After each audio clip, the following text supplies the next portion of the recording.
just right there in the background would be a cool little clip. Yeah, it's going to be interesting to see how it looks. I mean, I think you're going to see a very huge audience right at the start, but I think as the game goes on, it's going to decrease dramatically.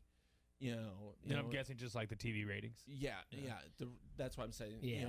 And also, if the game starts to turn into a rout or starts to drag like Major League Baseball games have been doing this year, you might be seeing a lot of empty seats in that 7th, 8th, and 9th inning.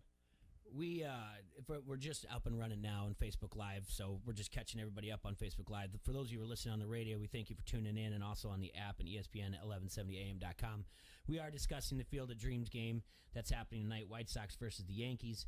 And so, I mean, we'll talk about this, but I want to come back to the game and talk about it and get your general excitement. But weather's a thing, and what you're saying about ticket prices, everything else, well, when you are paying that amount of money, you're thinking this is a once-in-a-lifetime experience. Is it? It's not. No. Joe, Grandpa Rossi said that the Cubs are going to be considered. And I'm thinking, okay, which ones? The Iowa Cubs or the Chicago ones? That's the thing, right? Like, so, and it happens to be that day. Someone on Twitter is Jack W, one I follow, and he just said, "What are the plans for the stadium when it's done?" And I thought, you know what? I've never thought about it. We never asked these or A's. Never once were we like, oh, are they going to turn it into like a Little League complex or whatever else? And then literally maybe an hour and a half later, Grandpa Rossi's in a post-game press conference, and they must have asked him. I haven't seen the clip, but I mean, it came up right away on my notifications, and he said, "Yeah, we're being considered." So there are definitely plans to do another one next year. Did they take it right back down last year, right after they put it up? Did they take most of it down? I did see some news about that, like how they did it or whatever else, but because they weren't going to have it, so it just took it all right back down. So it's got to be. Well, wait, when they started to complete, I know that it was something like they started construction over 4th of July weekend, but I don't know if it was. I thought it was completed last year, ready to go. I also know that the state of Iowa had issues this year with trying to lease Principal Park because the Iowa Cubs were locked in, and that's why the state championships were in Carroll and Iowa City. Yep. And there's talk that maybe the state championships can move permanently to Dyersville. I'm not sure. It'd be great for the community. Yeah, there's a lot of and also next year, the state championships are going to move up a week. They're going to be the same week as the softball, and also the state season will be moving up to like March. The start of the season would be moving into May, like May 16th, because the state wants that last week in July to be "quote unquote" a dead period for the fair week. Or no, that's not the fair. That would be that'd be big weekend. This is for vacations. The state termed it as a way for because you have some kids that are 4-sport athletes and everything. I don't like that. I don't like them on the same weekend. They're you've got baseball. You're a baseball player. You're a softball player. I mean, you're a baseball.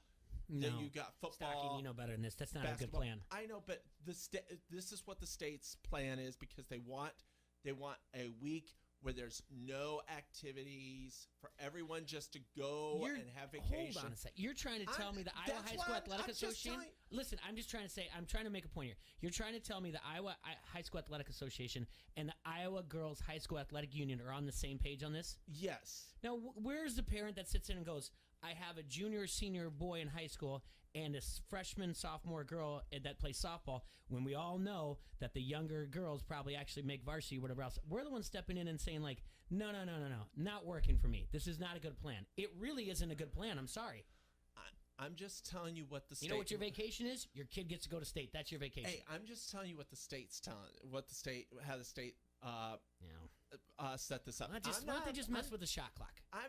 The shot clock, that's another we'll problem. Get to that eventually, Anyway, yeah. But that's what the state's idea is. And I know with the Iowa Cubs schedule not being like it was in the past where the Iowa Cubs can go, hey, we need this week blocked off. The state's going to have to look possibly, I think Iowa City was a great place. They might start looking at Dyersville, especially if Dyersville is open every year. That would be I would like that. That'd be really, really cool. Like I said, my point is just that if you're a family, you have to step in and say like this, or someone with the voice of reason has to say like this is not a good idea, just because of families with more than. I mean, that could easily happen in my situation.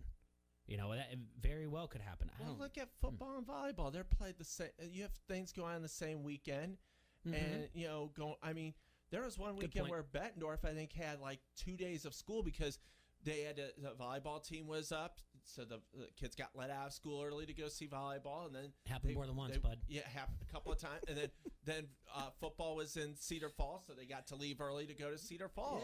Yeah. Well, and then also in semifinals, they just went straight to Cedar Rapids, and then they drove up to Cedar Falls after that. But that's for us geographically, that works for someone like us. But if you think of the rest of the state, it's not so very good situation. That's also one day as opposed to multiple days. I'm just letting you know. Yeah. Anyway, back to the game though. Yes. Let's talk about it. Let's check the temperature. Are you excited about it, Stocking? Lukewarm. I'm not a big Yankees fan. I'm a Cubs fan. So obviously, I can't root for the White Sox. So, and me and Tony La Russa are going to be in the same place. Neither of us are going to be at the game. So yeah, that's right. He's got a death in his family, so he's out for tonight's game. And I didn't get tickets because I can't get in the lottery because I live in Illinois.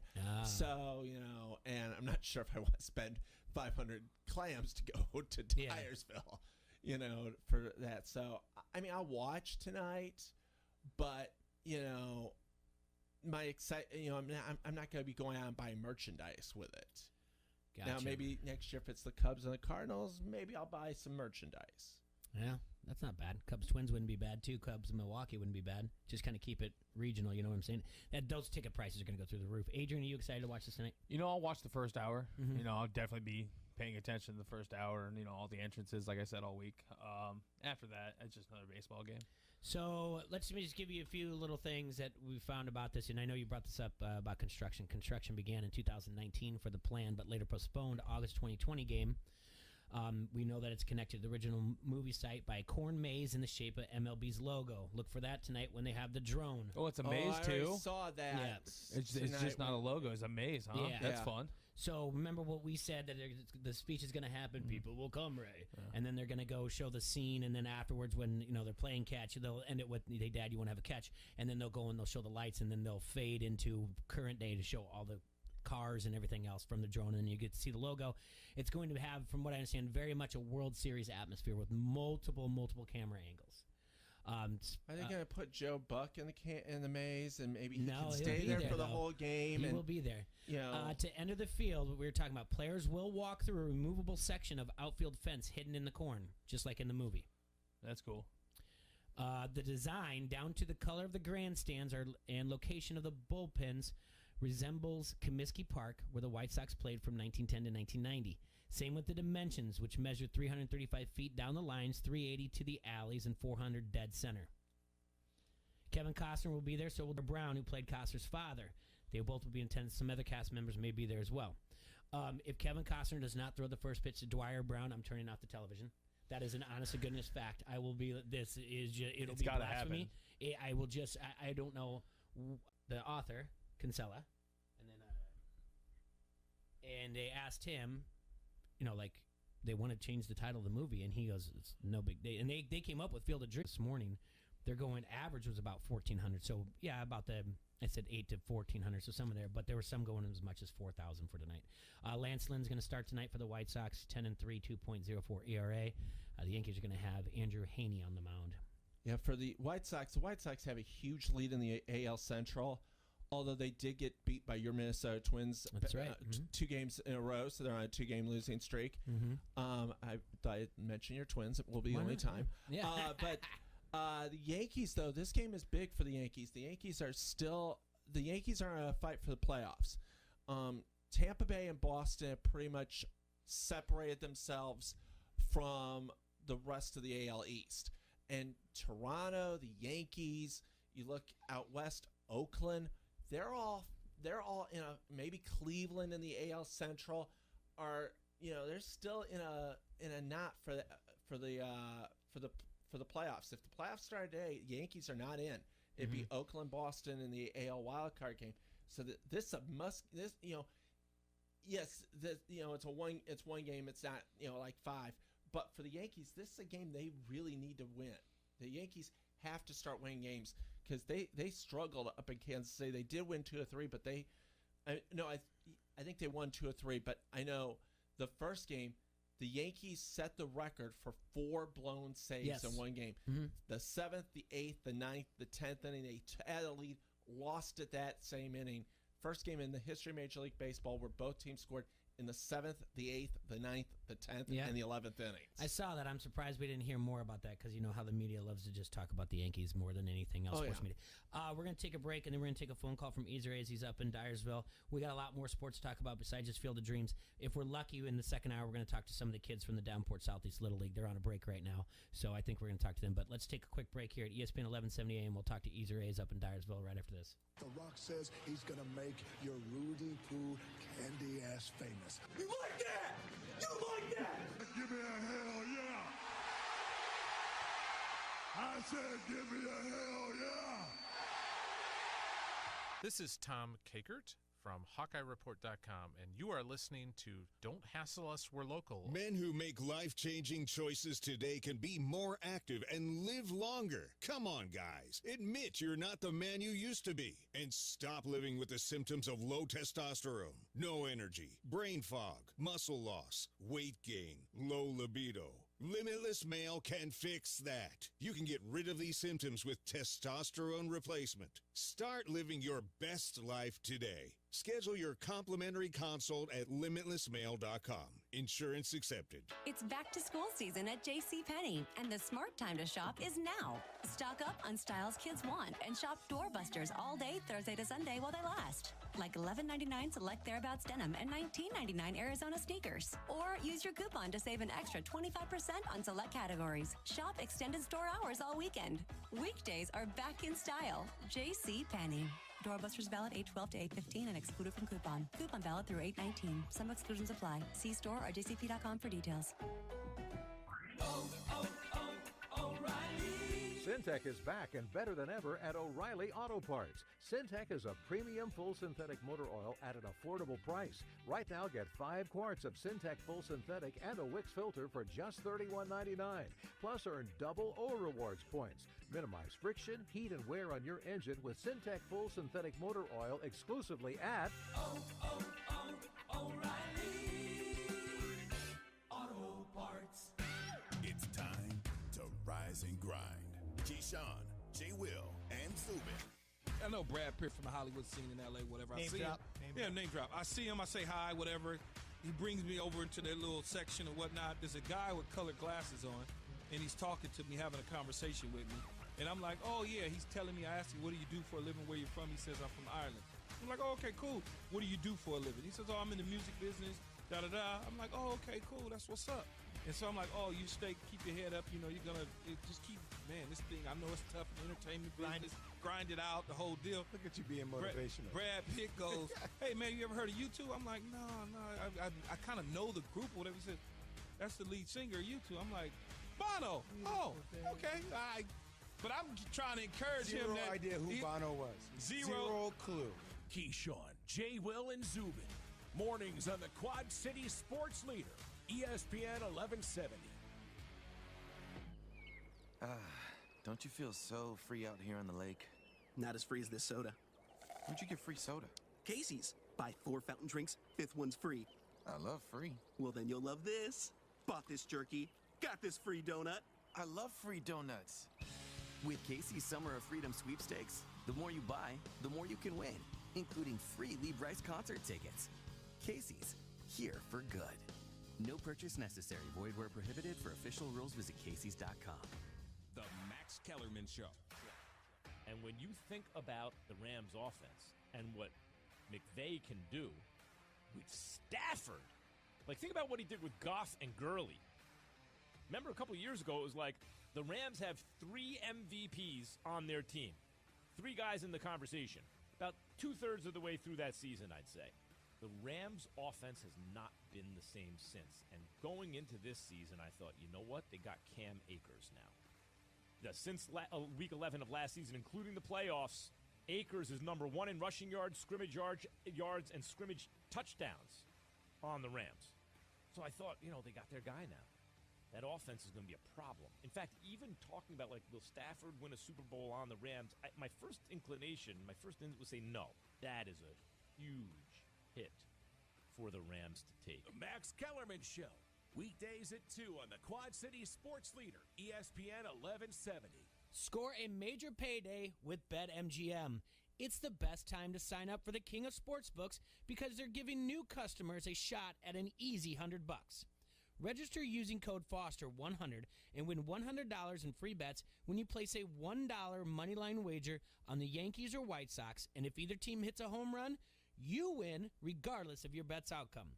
Whether you're raising the stakes on baseball or wagering on your favorite soccer team, BetMGM is always ready for action. Enjoy innovative parlay selection builders, daily promotions, boosted odds specials, and more. Download the app or go to BetMGM.com and use code Foster100 to win $100 when you bet $1 on the Yankees or White Sox. And if either team hits a home run, you win only at BetMGM, the king of sportsbooks.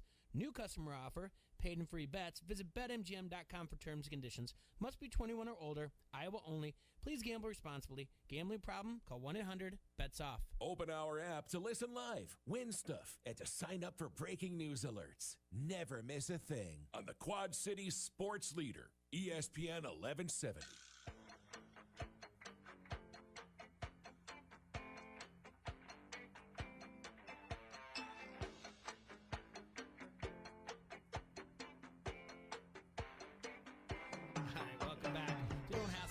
Here on ESPN 1170 AM, roughly about 12:23 in the afternoon here on August 12, 2021. Adrian's in studio with me, so is Brian Stocking, the stockpile, if you will. Stocking, you doing another year? Are you doing the highlight stuff this year or not? Yes, of course. I'm on WQAD, The Score. Yeah. We start off Friday, August the 27th, 10:35 p.m. after the nightly news.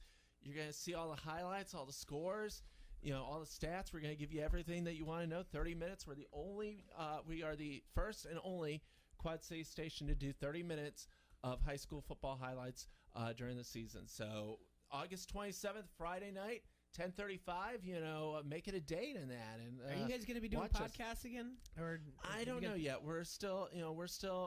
Everything's. We're just getting back to. We just got back to the studio this summer. Oh yeah, so, that's true. You don't want to push anything. Yeah, last year we were nomads. I mean, we were at the start of the season. We were on the patio, and then we couldn't do the patio when it got too cold. So then we were going to we were going into Rocky and Allman and UT and Moline, and they were gracious enough to let us in. And then football, we were at Augie at the brand new at the Ken Anderson Center, overlooking Erickson. It used to be Erickson Field, and I mean it was we were constant. It was constant getting curveballs, but we made it through, and for now. And we're getting ready for a new season. Corey, Celia, and Dazzo are all ready, and they're shooting previews. And I've got my stats stuff, and I'm looking up stuff. And I bet you are, yeah. We're getting ready. I mean, this year is going to be one of the more interesting years, I think, because there are so many changes in Iowa and Illinois that are going on that it just boggles the mind almost. Yeah, you've got Illinois conference teams are changing conferences. Fulton's no longer the Three Rivers. I'm a Three Rivers guy. I went to Riverdale. 13 years in Riverdale Elementary through high school. Fulton was always one of our rivals. Now they're out of the Three Rivers. Mendota's in. You've got teams changing conferences left and right. Then you come over to Iowa, and the playoff system is totally messed up. You've got the Iowa football coaches who have taken control of the Iowa High School Athletic Association playoff schedule. And because last year every team was in the playoffs, and I'm not a big proponent of letting any team in the playoffs for football, because for me, I think you have to earn it. But last year, okay, I understand with COVID. Sure. Well, now you've got I mean, from 8-player to 5-player, it's almost like different playoffs for every class, and it's like you're almost, and some schools are playing 8-game schedule, some are playing 9. I can't keep up with everything you're saying. How do you do it? How do I do it? Yeah. Because I've got to be able to know this stuff. Yeah. But you look, just a quick rundown. 8-player is going to 32 teams in the playoffs. So there's 10 districts, top 3 teams in each district plus 2 wild cards. Mm-hmm. They're only playing a 8-game season. A, 1A, and 2A, they're also having 32 teams in the playoffs. There are no wild cards. You're in the top 4, regardless of whether you're 5 and 3 or 2 and 6. You're in, as long as you're in the top 4. And they're going to have 32 teams, and they're having an 8-game season. Class 3A and 4A, they'll have a 9-game season. If you're in the top 2 of your district, you're in, and then there's 4 wild cards. So, if you're in a district, where there's maybe 2 teams that are 8 and 1, you still got a shot. Mm-hmm. If say you're 7 and 2, you could get in as wild card.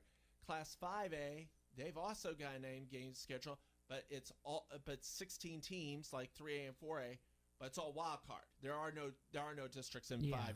Gotcha. Yes, and there is 5A. I wasn't having a little before the show. I was added another class, so they have 7 football classes, which I think the people in Boone were before. But no, they're having 5. There's a class 5A, and there's no district, so it's groups and tiers. So there's 6 groups with 6 tiers. So like, if you're a tier 6 team, you will not play a tier 1 team in your group. Mm-hmm. So you have 4 group games, which is in your group. It's not round robin, so I guess that's why they won't call it a district. They've got 1 assigned game, like you're assigned a game against your tier. And then you have 4 other games that you sort of, like Assumption's going to play Almond. There's going to be, I think West and North are going to play each other because they're not in their group. West and North, West and Central is an quote unquote an assigned game because they're not in the same group or tier. Gotcha. So it's a mess. It is a mess. That doesn't sound like a lot of fun, but unfortunately, we have to figure it out. According to the Iowa High School Athletic Association, sure, we've already talked about them. They want competitive balance because they're tired of looking at Des Moines and seeing the Des Moines schools going to the suburbs and getting trounced by 60 points. So they've come up with this, politically correct. Let's make everyone feel good by putting them in tiers and groups, so that way Des Moines East won't have to go out and get slaughtered by Indianola by 60 points or by Ankeny by 60 points. Well, I understand the competitive balance, but you do have to understand that our governor doesn't care about competitive balance, and you can open and roll and do whatever you want. So, I'm going to try to. Either A's have been trying to get in, so I'm going to try to see if I can get through. It might be something to do with our phones. If it is, then I'm going to patch in my there's something wrong with our phones. I'm going to call him from my cell phone then. So just hold tight, guys. Sorry Okay, about this. that's all right. We can talk about whatever you else want to talk about. Today. I'm calling him right now. Okay, while you're calling. Yeah, I'm going to call him on this line. Yeah. Hello. Yo, Easer A's, sorry about that. What were you getting on your end when you were trying to call in? It just said that it's just like a Verizon generic message. On our landline? Yeah, for trying to call the landline. Okay, interesting. I don't know if it was because our towers are getting a little too much traffic up here or what. No, because I just tried to call. I just went dead air. Anyway, Easer A's, you're up in Dyersville. You're on the air. What's it like up there right now? Nothing too crazy yet. They got a bunch of signs up to direct traffic through. I took my kids down to the Beyond the Game festivities this morning before lunch to show them around. We got a bunch of vendors in town. Last night they showed the movie in the city square, same place that this Beyond the Game's at. They also had a free concert last night right outside my window. But yeah. Nothing too crazy yet. A few out-of-towners, a few different jerseys. Is there any parades or anything going on down there for it? Or is there like a carnival or anything going on in town? Yeah, this Beyond the Game at the city square. They got vendors. a little carnival, a few carnival rides, not much. They were really planning a huge thing last year before COVID knocked it out. They were planning like a 5-day festival. Instead, it turned into a kind of a Wednesday, Thursday thing. You run into anybody famous yet? No, but I also haven't really been out and about. Get out there, man. You should be I'm walking good. around with the phone in your hand. No, I'm good. I doubt Kevin Costner's going to come in town. I saw A-Rod on the news last night showing some little leaguers how to swing baseball bats. But yeah, and then the one guy, Dwyer Brown, he actually owns a building in town, so he's been around. He was at the brewery Tuesday night. Some people took some pictures with him. Okay. So he owns a building in town. That's Yeah, he had just he just bought a building last year, the year before. It's like kind of an old dairy. It was basically 2 years ago when he came in for a Quad City Riverbends game, and he's like, I'm going to go up and see the site, because they had him come in to do some signings, and because he hasn't done any acting since 1989. So he's like, I'm going to buy a building since I'm here. And he's like, hey, this town's so great, they won't let me leave. And they're like, no, you own land here. Like, you have to come back and take care of it. So yeah. So yeah, they're in the middle of restoring that building right now, trying to get it back to where it was. Gotcha. So how was the concert? You said it was right close to your house? Yeah, it was. Basically, there's the high school baseball field. If anybody's come up here to watch Beckman play, they have a pretty well manicured baseball field. They had the concert on that last night, which is kitty corner from my house. Luckily, for the most part, the speakers were pointing away from the house. We were we were basically backstage. Yeah, and then by the time I got up this morning, the stage was already taken down. So Maddie and Tay, right? Yes. Yeah. Did they sound good? From what I could tell from the house vibrating, it was all right. Gotcha. So how's parking going to be there? I don't know. I'm not sure. I got a friend of mine. She's on city council. She's actually going to the game. She said that they are going to be allowed to tailgate out there. I don't know if they knocked down that field that the driveway's along for all these people to park in. The field's been closed since Sunday, so I haven't gone out there to check out what they're all going to do. I know pretty much, since like the White Sox Live guys have been up here, the field has been closed to the public. They had a game yesterday between a New York Little League All-Star team and a Chicago Little League All-Star team. Maybe not Little League. I think they might have been teenagers. Okay. Like 13, 14-year-olds. Yeah, it was on FS1, I think. I saw highlights of neat. it. I didn't watch it, but I saw highlights, and I think they showed him hitting the ball into the cornfield. And does this have anything to do with the Little League World Series? No. No, because they're 12 and under. Yeah. So. No, they played on the actual field. The actual Field of Dreams field. There wasn't a chance that the Major League game was ever going to be held on there. I saw a lot of people upset about it. It's like, there's no way they could play a game on that field. Yeah, I don't understand how people were upset about that. Obviously, you needed a whole new stadium. The outfield. Yeah. But yeah, also to clear you guys up, they were supposed to play the Yankees last year. And then when COVID hit and they redid the schedule, then they made it the Cardinals. Because if you'll remember, for COVID, you only played your division and the opposite division. There you go.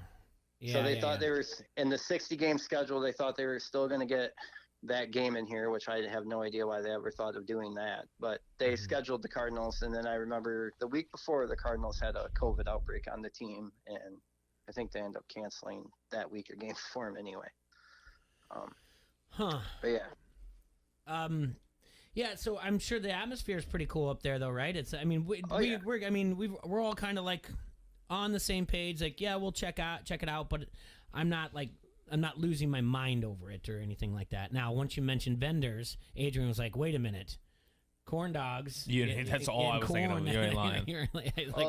That's the reason I'm going to Tugfest later tonight. That's right. Yeah. A very cool thing was, I don't know if you saw, everybody follows me on Twitter last night. There is a brewery from Milwaukee called Broken Bat, and they brought beer here called Can of Corn that they made from corn from the Field of Dreams. And when you bought the beer, they gave you a certificate of authenticity saying this beer that you bought has corn that was harvested November 1st, 2020 in it. So I did not keep the can, but I did keep my certificate of authenticity that I got last night. Was the beer good? It was okay. Corn and beer don't really go. I mean, yeah. It wasn't a $10 beer, was it? No, it was $5. It was a $5 for a 16 ounce. Can I? Erickson's asking on the Facebook Harrington's Pub Facebook comment thread: are fans allowed to go hang out in the outfield corn? I believe security is going to be pretty tight in there. Mm-hmm. You do obviously you walk through the corn to get there. Yeah. But I don't believe they're going to let them in the actual corn. Like when guys hit home runs, I'm pretty sure no one's going out there. Okay, what are they doing with that maze in the MLB logo? That's where the fans are going to walk through on their way to the game. Okay. And in the maze, they have there's like a cardboard cutout of Aaron Judge and Jose Abreu in there. Okay.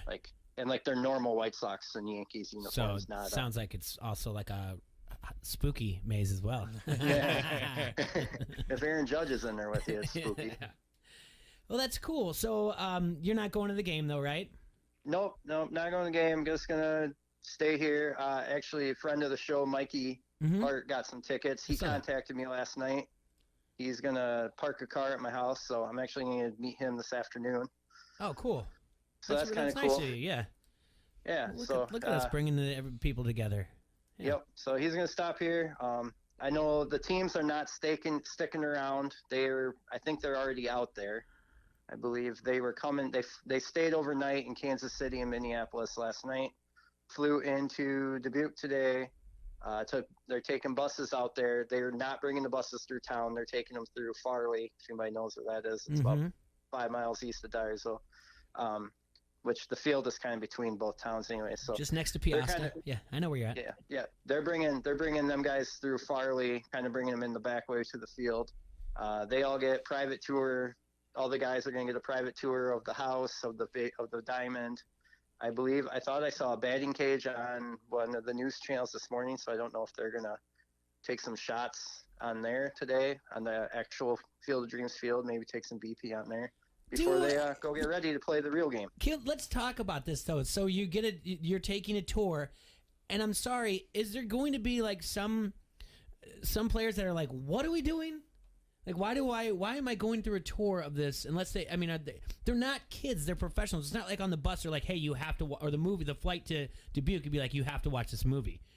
You know what I'm saying? Shouldn't it be elective to be like, do you want to do this? You want to go tour? No. Okay. I wonder how many of them. I think a lot of them have seen the movie as soon as they found out they were coming to play here. I'm going to guess they probably watched it, because I think that when you're in that field, I think you just watch the movies. Mm-hmm. Think about how much spare time a minor league baseball player has riding a bus from the White Sox, in AAA, riding from Durham to wherever on the bus. They don't take planes. So they probably got a constant viewing of The Sandlot, Field of Dreams. That's a good point. Bull Durham. Obviously, the Durham Bulls probably watch Bull Durham once a week. Yeah, but that's a good point. But yeah, I think a lot. I know a lot of people around here kind of have that. People who want to crap on it kind of have that sentiment of, oh, none of these guys know what this movie's about. They don't care. I'm like, well, they do. If they're baseball players, they care about the history of the game. They care about the past. And what I was hoping from the game was that some people would actually look up the 1919 White Sox and learn the real story about what really happened and figure out, why they, number one, threw the World Series, which in that time everyone threw the World Series, and number two, why they got caught and why there was such a tidal wave of change. Because actually, the 1919 is the end of the dead ball, and it's also the end of gambling in baseball, which aren't a coincidence. Yeah, you gave me the context of some of the guys that are historians on that, and then we just, at the time planning, I didn't look ahead to see that the White Sox were going to cut us off on Wednesday, but that's when I wanted to talk to them. I feel like they're kind of a little bit too busy right now today, and besides, I knew we were going to have stock in here too and talk to you, and so, but no, it is interesting, and hopefully people do look up the history of that. Yeah, because like the baseball used to be ruled by a 3-person panel. the president or like a chairman, and then the presidents of the American League and the National League. And what happened is after the gambling scandal, the commissioner of the American League, Van Johnson, he was the main reason that the White Sox got in trouble because he did not like Charlie Comiskey. So they were in kind of a match, or they got mad at each other. Also at the time, the Yankees, the Red Sox, and the White Sox were trying to get rid of Van Johnson. So they, in the 8 National League teams, almost started their own league in 1920 and 1921. And what happened was the compromise of the 16 teams was, we're going to stick together, but we're going to nominate this one guy to be in charge, and it's not going to be Van Johnson anymore. And that's where Judge Kennesaw Mountain Landis came into play. And then his first big ruling was to get rid of gambling in baseball, which again was prevalent for years. He went after the 8 guys who most recently had cheated the World Series. Yeah. And like you said, hopefully people look into that. Yeah. There's a lot to it. There's a lot of history to the game, and there's a lot of history to the movie out here. And yeah. It's pretty exciting. I watched it last night. Let me ask you, was it the plan always to host more Major League Baseball games? The sense was when they had first proposed this, 2019, when it first came out, back when the world was normal, that they said, we're going to build this field, and they said we aren't taking it down. Okay. So what that meant, we don't know. I didn't know what it meant. I kind of was like, well, they'll probably do another game. I thought for sure the Cubs were going to come here and play. Well, I almost knew it. Then coming. Yeah. So I kind of figured the Cubs were coming anyways eventually. So and then basically everything else is all rented that's out there. So the field itself is going to stay in place, and then they'll take down the press box, and I believe like the bleachers are coming down. But I feel like for the most part, a lot of the seats are going to stay. I don't know how many people are going to go all the way out there, because it's kind of a ways from the actual field, and there's not like a parking lot or anything right there. Yeah. But, like, we knew right away, the guy who runs it out there, he said, they're building this field and we're not taking it down. Okay. So we always kind of had a sense around here that there was going to be more games. Now, what were they going to be? We don't know. If they were going to be high school games or minor league games, the Colonels and Bandits wanted to come play a game. I don't know. So listen to me. When they make that announcement, you go make your Airbnb account. Start taking pictures of your house. Put that sucker up there for a week or whatever else. Go take the kids, the wife and kids, on a family vacation during that time, and unless the Giants come into town, and then that'll pay for that and maybe more. Don't you think? Yeah, I think so. Especially the Cubs. When the Cubs come, it's gonna be crazy. Because the people that are coming in town for this, they could pay and they can go through, and maybe by then, like you said, the original plans were to have like a 5-day festival, right? Yep. So think about that. Put that up there. I mean, that's obviously coming back. That's going to happen again. Look, even man, if it's just a couple years or just 1 year from now. I'm making you so much money you can take me on vacation with the family. Easer A's, thank you so much for calling in. I appreciate your time, buddy. Yep. Thanks for giving me some time today. Yep. Say hi to Mikey for us, will you? I will. Yep. All right, see you guys. Yep. Take care. Bye. All right. That's Easer A's. Thank him for calling. That was a good call, and a little bit of insight to what's going on there. Yeah, so it was always meant to stay up, and like you said, Stocking, they can use it for other things. Now, he said they take down the press box because obviously that's going to be big. He didn't say anything about the dugout or anything, right? Right, or the lights. Okay, so the lights are probably by Musco. Yeah, and he said that the bleachers are probably going to stay. So it is there, and if you can put up a press box, not one to that extent, but you're going to have something, because you're going to have media up there, and you're also going to have someone call the game. So they could put a temporary one up that can come down. Yeah. So I like your idea a lot, So that's that they move the state tournament there now. Yeah, like you said, it's a walk out there to get there, but that's part of history too of the game. If you're a fan up there watching, your teenager play, you're gonna have no problem walking through that thing. So, and then it'd be cool. It'd be cool if they put out cutouts of, the team, or just little things like that. So all the teams out there participating, they have team banners or whatnot. So I hope they do something like that. So, all right, let's take our second break. When we come back, we'll talk more about this.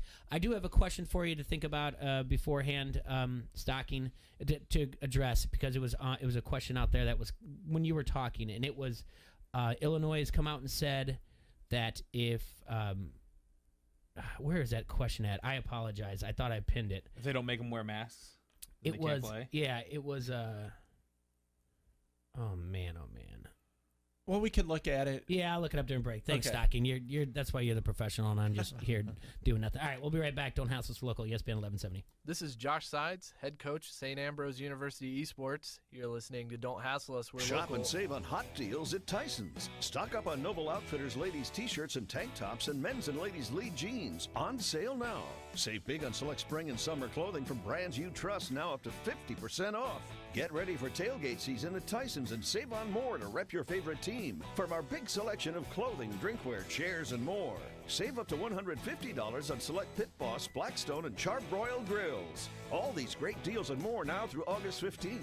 Tyson's, home, farm, auto. Susan, it's so great to finally be able to get together again. Oh, it sure is. And I really appreciate you picking up the bill. I'm happy to. I've got the extra cash. Since we've all been driving so much more again, I've been using Get Upside, the free gas app that pays you cash back for every gallon of gas you buy. Wait a minute. Are you saying you actually get paid cash when you buy gas with the Get Upside app? Yes, up to 25 cents a gallon. Cash back every time I buy gas. Does that actually add up to anything? Some months I make $200 to $300. Wow, that's serious extra cash. I'm downloading the free Get Upside app now. Download the free Get Upside app now in the App Store or Google Play to save up to 25 cents a gallon when you buy gas. Use promo code WIN for a 25 cents a gallon bonus on your first tank. That's up to 50 cents a gallon on your next fill-up. You can cash out anytime to PayPal or an e-gift card for Amazon and other brands. Just download the free Get Upside app and use promo code WIN for a 25 cents a gallon bonus on your first tank. That's code WIN.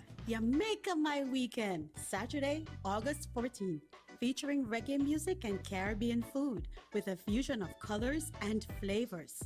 Uncover the Jamaican culture at Coconut Cove and the Caribbean Market, plus a 220-foot zip line, live reggae music, including headliner Indica. It's a tropical paradise downtown Rock Island. Jamaica My Weekend, Saturday, August 14th. Don't miss it. This is a metaphor for your business's journey. Sometimes it feels like the world is throwing everything it has at you, and to succeed, you need someone to guide you through. That's what Dell Technologies advisors do. They have the tech advice to help you navigate whatever challenges you're up against and get you safely to where you want to be. Call an advisor today at 877-ASK-DELL and do more with modern devices and Windows 10 Pro. Baseball is back, and you can catch every swing of the bat, every double play, and every strikeout at Circle Tap in Davenport. Watch every game on one of their 17 flat-screen TVs, or enjoy their beautiful outdoor patio. Get $1 Bud Family Drafts during every Chicago baseball game and take advantage of their daily food and drink specials. Plus, enter to win your favorite Chicago baseball team swag bag. It's valued at over $200. Enjoy great food, great drinks, and great friends all baseball season long at the Circle Tap, West Locust Street, Davenport. I'm Omar Reese with NFL Network Now on the Westwood One Radio Network. Dak Prescott appears to be making progress in his shoulder strain recovery, but he did say he'll undergo another MRI when the team returns to Dallas. He won't play Friday night in Arizona, a game you can see live on NFL Network. Dak was throwing for the second straight day Wednesday. He threw passes Tuesday to Amari Cooper during walkthrough under the watchful eye of the training staff. Wednesday, he added a few more throws as he continues that recovery from the shoulder strain. Meanwhile, Carson Wentz's recovery from foot surgery is going exceedingly well, according to head coach Frank Reich. Reich said the same thing goes for star guard Quentin Nelson. Colts open their preseason schedule Sunday afternoon at 1 o'clock Eastern against the Panthers, another game you can see on NFL Network. NFL Network, your preseason home all month long, beginning tonight with the Washington football team at New England Patriots. This has been NFL Network Now on the Westwood One Radio Network. Napa know-how. At Napa, get a $10 gift card when you buy a 5-quart jug of Mobil 1 motor oil for $27.99. A deal so rich, they'll call you an oil tycoon. Yep, with great oil for $27.99 and $10 back. All you'll need is a monocle. Quality parts, helpful people. That's Napa Know-How. Napa Know-How. At participating locations, does not include state, local taxes, or recycling fees. Advertised sales price may not be available in some states. Rebate restrictions apply. Offer ends 8/31/21. Howdy, the streamer here. You know, there's a place down yonder where 3 streams converge into one. It's where I saw the Mandalorian get himself into a space squabble. Watch me some UFC, and those folks from Modern Family had me cackling like a trout getting tickled. Well, that's the Disney bundle for you. It lets you stream Disney Plus, Hulu, and ESPN Plus for only $13.99 a month. The Disney bundle. It's streaming at its best. Includes Hulu ad-supported plan. Access content from each service separately. Terms apply. Visit thedisneybundle.com for details. Listen to every game on your sports leader. Download our app for our play-by-play schedule and never miss a thing. From the Quad City Sports Leader, ESPN 1170 AM.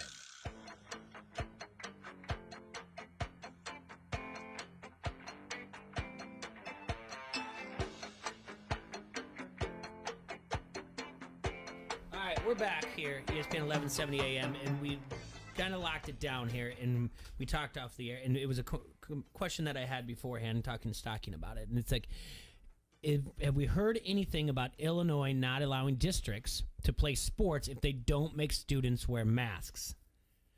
And this is coming out of someone out of Rockford that's saying, like, hey, this is what I'm hearing.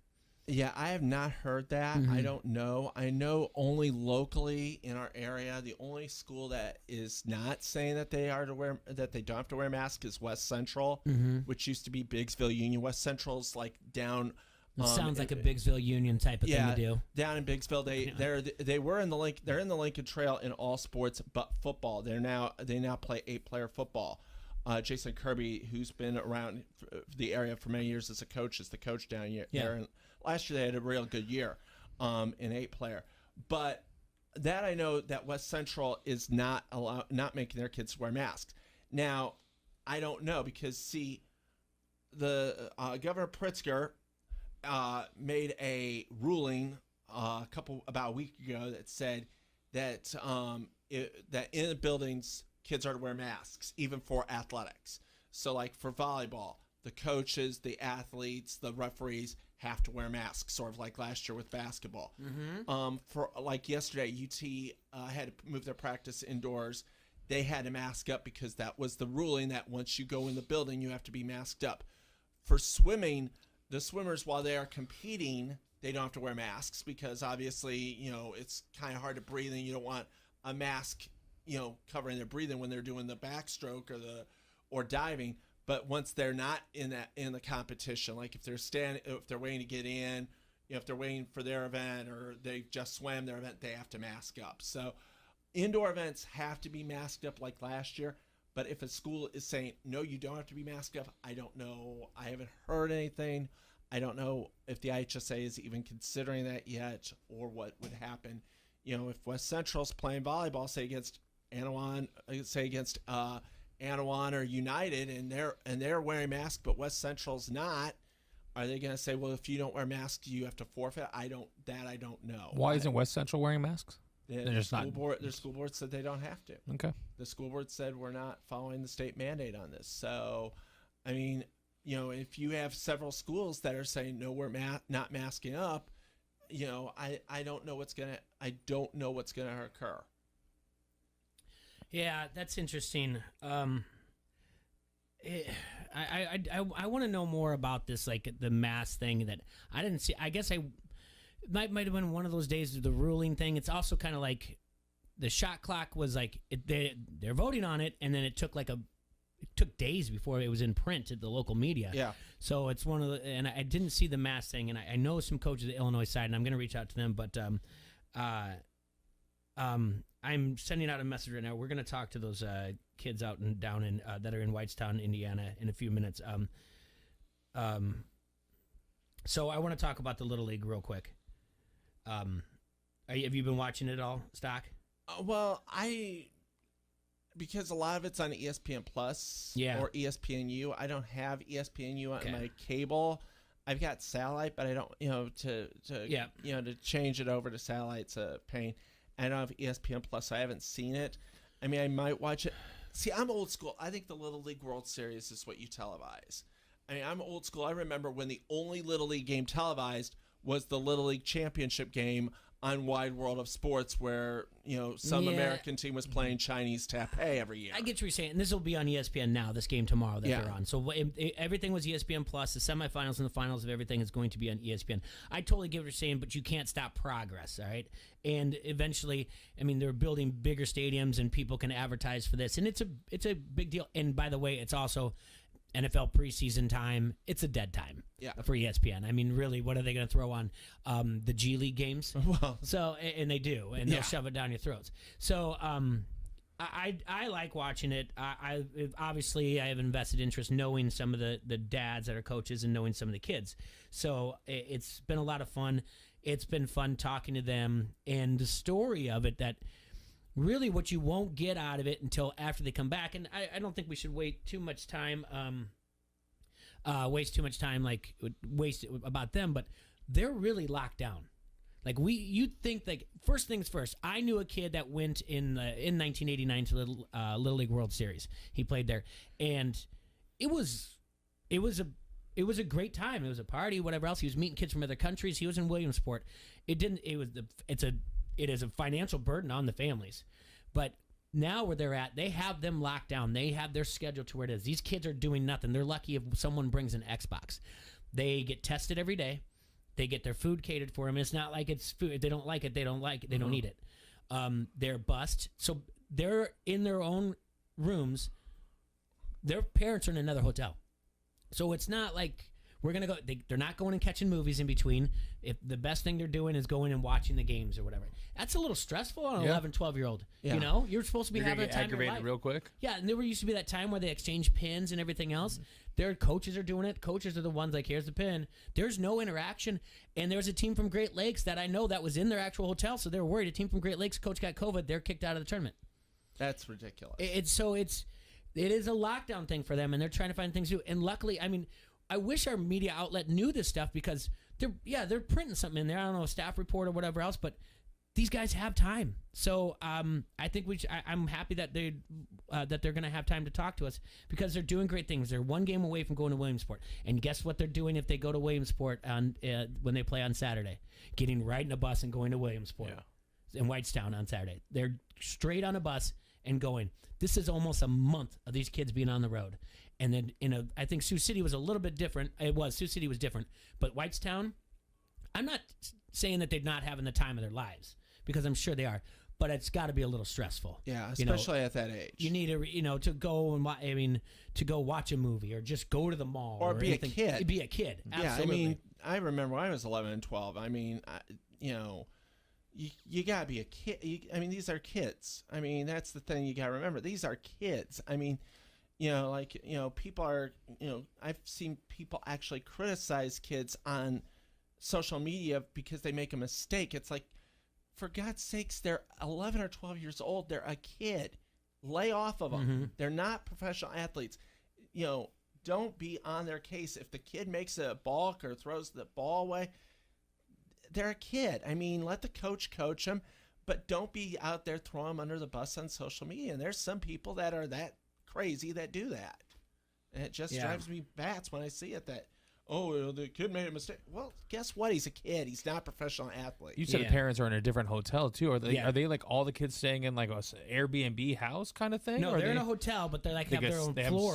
They have their own floors. Okay. And so when the parents come out, when they get in the morning bus, so like let me take you through the schedule today. All right, they got tested at 8:15, then they had breakfast. Then they got on the buses, and then they got on the bus right after that, and they had practice from 9:15 to 10:45. Then they watched the and this is all Eastern time because they're an hour ahead of us. Then they watched the Nebraska-South Dakota game because they had the loser of that. They came back, they had lunch, and now is when they're free. Okay, so they're free right now, so we'll give them a call and everything else. And I think we have openings for some other ones. I just told them what I had said to their coach was, I want to talk to a few. Don't put everybody on top of it because it turns into fart jokes. I'm sorry, they're 11 and 12-year-olds, and they've had no contact with anybody outside of baseball right now. Like, we're the first contact. we talked to Luke last week before he went there, and it was a week ago before they left to go there, and that's when his life was a little bit normal. And now ever since then, he's been on lockdown there. And like you said, they're 11 and 12, and I'm happy for them. I'm cheering them on. I think they have a good shot, and we can talk about Nebraska afterwards. But well, it's also a burden on the coaches because a lot of these coaches have day jobs, and now they're having to go on, take leave. I remember one year one coach got fired because he had taken too much time off because he was coaching in the Little League World Series. It's like going, I know that I remember when one year a team went, I was subbing for a guy who was coaching one of the Davenport kids because he was coaching him, and he had to take several days off so I subbed for him because they were in the Little League Well, the World third base Series. coach is an administrator in Davenport. He's a principal. He didn't know it was going this far. He probably had to, and I haven't talked to him about it. I talked to him yesterday on the phone, but I haven't talked to him about it. Like, what did you leave behind to be like opening day? Because you know what it's like the first day. They have the house cleaned up. You have new teachers that you hired to get in there. Before you even get in there. Even open the door for the students. And he's doing too. He's not any different. He's not coming back home to see his other kids. He has to get on that bus too and go. Yeah. Now, the only plus that you can say out of that is not Dave, not the principal, but the other ones with their jobs. There's a possibility they can work remote for a while. Their bosses are like, "Hey, we've been through this. We now know that you can do your job through this." So maybe they have a few minutes off here and there. But there's not a big window because they're scouting just as much. Yeah. They're watching other games and everything, and the kids are too. So, so tomorrow that game is going to be, I believe, at 10 o'clock or 11 o'clock. I know it's in the morning. That'll be on ESPN. And I think Nebraska has not put up a lot of runs. They pitch really, really well, but they do not hit the ball really, really well.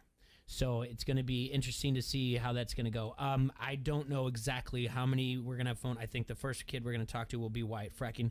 He plays outfield for him, plays left field, and he pitched for him. So, and we'll see that. We'll see who else we have on the phone. They asked, like, how many people do you want to have? And I had asked to talk to, I said, whoever wants to talk, we'll make time to talk to him and ask him questions. And guys, please feel free to ask questions. And I said I wanted to talk to Tanner Bitterman, who almost threw the no-hitter and hit a home run in the game. Nick Shy, Luke, Mason, Wyatt, and I said anybody. Oh, and Alec Sullivan, and you would think his nickname's Sully, but it's Silky. I don't know. So, but I just said that, I would, I'd talk to them. So let's see here. Let's give a call.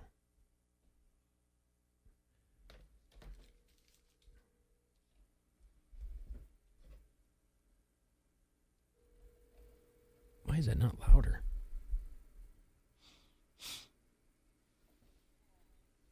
Yo. Hey, sorry about that. That's what it is. Hey, sorry about that. Hey, Wyatt, how are you? Good. Good. So we got Wyatt Frecking on the phone. Wyatt, do you have anybody else with you?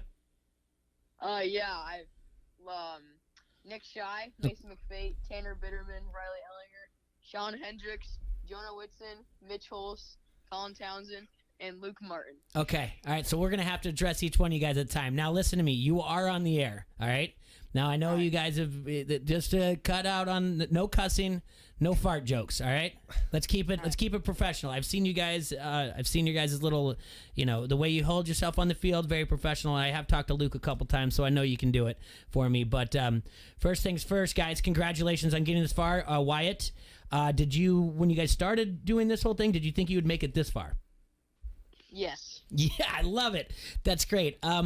So one more game, really, and then you get to, if you win this game, you go on to play South Dakota. I want to ask what Luke Martin, what was facing that weird pitcher like from South Dakota? He throws some straight gas. Has a nasty curveball. I think I can concur with that. He threw a no-hitter today again. Yeah, I was watching it, and in the fourth inning, It was a 1-0 game, and the announcers were saying, I think this is enough for Weir to get the W. And then they put on 2 more runs, and after that I turned it off. So, but tomorrow you face Nebraska, right? Yep, those Cornhuskers. Yeah, those Cornhuskers. Mason, are you there? Yeah. Okay, Mason. How do you feel about your chances against Nebraska? Pretty good. Good. What did you see out there that you think you can expose to the team? They made a few errors. Okay. So you're thinking you have to put the ball in play, right? Yeah. Yeah. And we're not going to tip our hats to anything at all. So I'm not going to ask who's pitching tomorrow, who's starting. But I will tell you this. So if they got no hit today, that means they did 6 innings. So in 16 innings now, Nebraska has only gotten 5 hits in the entire tournament. So that looks good for whoever you guys have on the bump tomorrow, wouldn't you say? Yeah, really good. Love it. All right, Tanner, where are you at? Right here. So we got to ask. We actually had your game when you were throwing on the air the other day, and I'm very superstitious. I don't know what's been passed down through you guys by your coaches, but as I was saying, hey, Tanner's doing something that we're not going to talk about, and the other team isn't doing anything when he's throwing, so we'll let you know. Did you know that you were pitching a no-hitter? Not really. I was in my zone, trying to get 3 outs, and just get my team back on offense. That's a good way to do it. Anybody else out there, did you guys realize he was throwing a no-hitter and just not say anything? Yeah. All of them. Oh, you guys are the best. You guys are the best teammates. They all knew it. And they all knew not to say anything. Yeah. So you're close to no hits, but you're up there in the pitch count. Coach Martin comes out there and says, "Hey, this is probably your last batter." Did he say anything more, or just like, "Hey, just close this out the best that you can"? No, that's basically. He was just like, this is your last batter, so let's just see what you can do with it. Yeah, and then that kid got the CNI single. So, and then to have a day kid, then you just went yard, right? Yeah. Did you know it was gone when you hit it? Not off the bat, but as I was running down the first baseline, I knew it was gone. Well, congratulations. It was awesome, and it was awesome to watch, and I'm glad you guys got the W. And then you guys went on to face North Dakota yesterday, and I felt confident for you guys. I had done an obscene amount of scouting for you guys all the way here in the Quad Cities to know like what North Dakota was gonna be throwing at you, and you guys came through in a big way, and you guys hit the ball really hard yesterday, and I'm happy for you. Where's Nick Shy at? Right here. How come you haven't gone viral yet? I don't know, man. Well, we got to get that thing going. I was asked Luke, has anyone got anything that they're prepared to go viral? And your thing is I'm Nick Shy, and back home they call me the Dinger guy. Yeah, I think once we do intros, I think that'll go viral. All right, that'll be good. So they have not done any viral. They haven't done any intro videos yet. No, not yet. Not yet. Okay, I got to ask this, though, too. And if you guys have any questions, follow up after this. But I got to ask this. Are you guys all familiar with the Field of Dreams? Yeah. I played on it. Okay.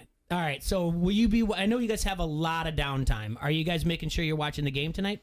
Yeah, we're going to watch the game tonight, yeah. Oh, that's really cool. Because, I mean, we did have a conversation, like how much do Major League Baseball players watch this? Do they know Field of Dreams? Is it important to them? And then we had a caller in who's up in Dyersville, actually, and he was like, all baseball players kind of know this. They have to watch it. So they know the history of the game. So that's cool that your coaches are having you do that. Pretty cool. Can they name the 8 players that were suspended? Oh, geez, Stocking is such a teacher. I got a little bit of something. Did I hear Riley's there? Yeah, we got Riley. Riley. My name's Adrian. I'm friends with your cousin Aaliyah, so she's been real proud of you on Facebook this week, so I've been following you a little bit. I see that you're a Dallas Cowboys fan? Yeah. Yeah, we got to work on that, bud. No, he's a smart kid. No, I was wondering what your favorite baseball team was. The Cubs. There you go. That'll work, as long as he's a Cubs fan. No, I've been watching you a little bit extra more than the other kids, and keep up the good work, man. Thanks. Is there anybody out there that isn't a Cubs fan? Jonah Whitson. Yankees fan? Yeah. Oh, man. All right. Well, good luck to your Yankees tonight, I guess. That's it. Why are you a Yankees fan? My favorite player was Derek Jeter, so I really stuck with him. So That's a good call. You guys, obviously, you're all athletes. You play other sports. Do you guys, as a team, put together like your own fantasy football league? yeah, we're gonna be doing that. Yeah. Because you guys, sounds like you guys have enough downtime to study for that stuff.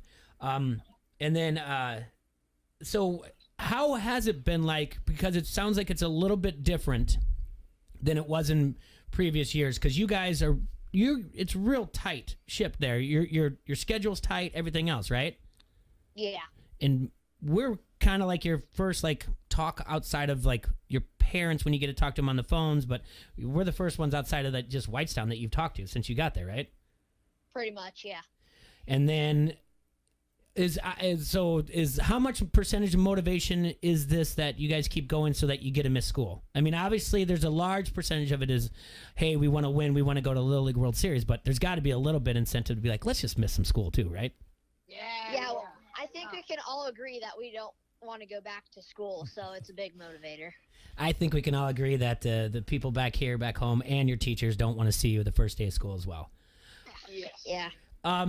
I want to talk to, is Hendricks there? Yeah. All right. Listen, you did a great job yesterday, and you kept your composure on the mound.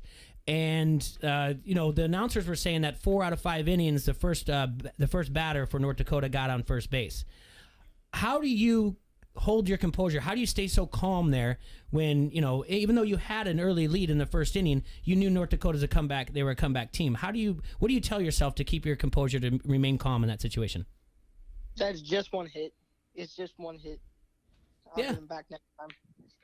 And I think also you have a lot of faith in your defense too, wouldn't you say? Yeah.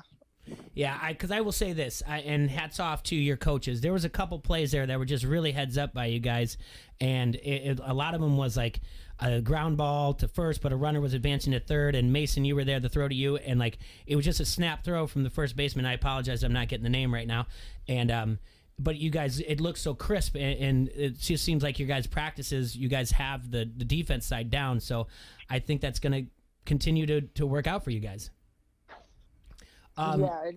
Yeah. Mason. Is he still there? Mason, after Saturday, the South Dakota game, did you still feel good? Or were you like, hey, what did you start telling yourself and your teammates? Well, I was a little nervous because, one more would be out. But I knew we weren't going to face a better pitcher than Gavin Weir. Yeah, that's a good way of looking at it. I mean, and what has he done since? I mean, he threw another no-hitter, right?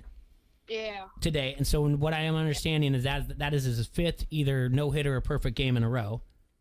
Yeah. And then, and I know Nebraska's got some arms.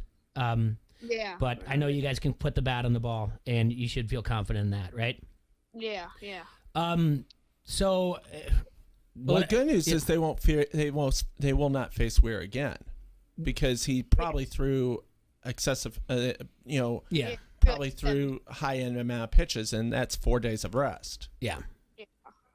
And that is a good thing, and you guys can, like I said, you guys can put the bat on the ball, and that kid is just really impressive, and you guys know that too. You admitted it afterwards, and you're like, hey, and I'm sure your coaches just said that's the best you're going to see, and you're after this, it's all cream cheese. You guys can stroke the ball, and you guys can just keep your heads up, and you'll be doing fine. Anything else? Does anybody want to say hi to anybody out there? Shout out Carter Roseman. Oh, and Preston Tennant. Slow down. Say that again. Preston Tennant. Okay. All right. All right, guys. Jack Creswick, too. All right. What time is your game tomorrow exactly? 11 o'clock. Yep. So 10 o'clock our time, right? 10 o'clock Central Time. Yep. 11 o'clock there, 10 o'clock Central. All right. It sounds good. I want to thank you guys for the phone call and for answering the phone call. I don't want to keep you guys very long. I know you got things to do before you sit down and watch the game tonight. Is there anybody that I missed out there that wants to say hi? No? No. No. All right, guys, keep it up. I appreciate it. I really do. Wyatt, thanks for answering the phone call. Say hi to your dad for me, if you will. Good luck, guys. Good luck, guys. Good luck, guys. Yeah, we'll be Stay watching out of you. school as long as you can. Yeah, Yeah, thanks for having us. you got it. Take care, guys. All right. Yeah. Foster. So that's the team from Southeast Little League. I didn't realize we'd have that many. It's hard to keep track of how many people that was on there. They and had everything. fun. They did, yeah. It sounds like they, they were laughing and And we got to throw a little wrench in their, strict day. They yes, give us something else to do. So hopefully we'll be able to find something next week as well. I'm hoping for them. Like I said, I've done way too. I've written about it in ESPN 1170 AM. I go back and look at the stats from all the other teams and everything else. The thing is for Nebraska is they've got two righties that throw pretty well, and the ones that are all taller than me, and most kids are all taller than me, but they're like Gavin Weir. He's 6'11", so I mean that's disgusting. At how old? 12. He's 5'11", right? 5'11". 5'11". 5'11". Sorry, 5'11". I was too busy thinking 6 foot in my head. Like sorry. they can No, Sean Bradley. No. Yeah. 5'11". Thank you. I wish I Jeez. would have asked them how the food's been. You said that they were getting strict meals, you know, and everything was catered in. There's just all kinds of like the rules that they have and everything else, and so it does get a little nuts. But all right, let's take a break. When we come back, let's talk some football and all kinds of stuff. And Stocking, you can anything else you want to bring up as well. We'll let it go. All right, we'll be right back. ESPN 1170 AM. Don't hassle us. We're local. This is Brian Rothenberger, radio guy for the Quad City Storm. You're listening to Don't Hassle Us, We're Local. Thousands of us cockroaches are infecting you with germs. Spiders are hiding in your corners and clothes waiting to bite you. Harmful termites are destroying your home. Mice are chewing through your wiring and leaving droppings everywhere. What's that noise? 324-2625. Got pests? Call Midwest. They call Midwest Pest Management.